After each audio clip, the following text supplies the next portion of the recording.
Is the CBC with differential so important when it comes to iron, anemia, and ferritin issues? So, when we look at the CBC with differential, also never get a CBC run without the differential because it's so helpful and so important when it comes to looking at our overall health here, which I'm going to explain.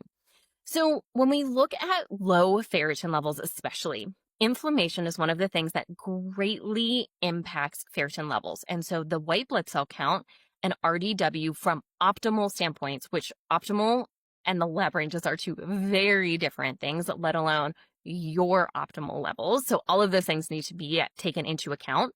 Those can show inflammation within the body, which can then impact ferritin levels. If we look at the red blood cell count, hemoglobin, hematocrit, these can show nutrient deficiencies related specifically to iron, especially when they are functionally low. Same thing with MCV, MCH, MCHC. Elevated, we're looking at some B vitamin deficiencies, B9, B12 specifically. When they're low, they are a lot of the cofactors of iron as well, including some of the B vitamins. Now, looking at the differential part of the CBC, so neutrophils we're often looking at, assuming this is not an acute issue and it is a chronic issue, big difference here. Neutrophils can show elevations in the gut of bacteria, yeast, and fungal issues, which can absolutely impact iron and just overall nutrient absorption just as a whole. Lymphocytes, when they are elevated, once again, chronically, not acutely, we're looking at potentially some chronic viral issues. If the body is struggling with chronic viral issues, there's something going on with the gut, something going on with the immune system. It's also probably impacting our liver, which can all then impact nutrient levels, iron levels, inflammation levels, all of the things. Then when we look at, if we look at the monocytes by itself, it's more of an generalized immune system marker. Can also indicate some asthma, some histamine type issues, some things like that.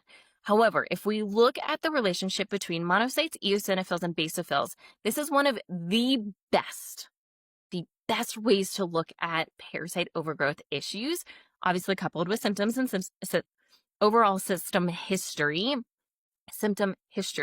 that is going on here. And so all of that's really important because if you have a parasite overgrowth issue, I can almost guarantee they're not only stealing just regular nutrients from your body like all the other overgrowth issues are, specifically zinc and iron are two of the parasite favorite things. We also want to look at toxin overload issues if there are any sort of gut overgrowth issues just kind of overall to begin with. So that's why we need to look at all of these layers. Plus, looking at all the other labs are also really valuable and really helpful, including a metabolic panel, a lipid panel, obviously the ferritin, and a detailed iron panel, among many other things that can be run by your generalized practitioner.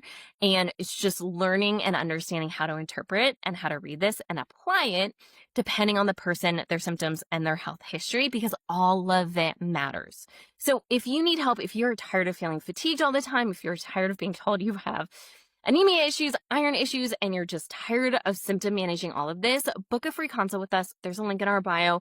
We would love to dive in deeper, peel back all of these layers, and get a better understanding of what are actually your root causes as to why this is going on and actually where to start in your healing journey.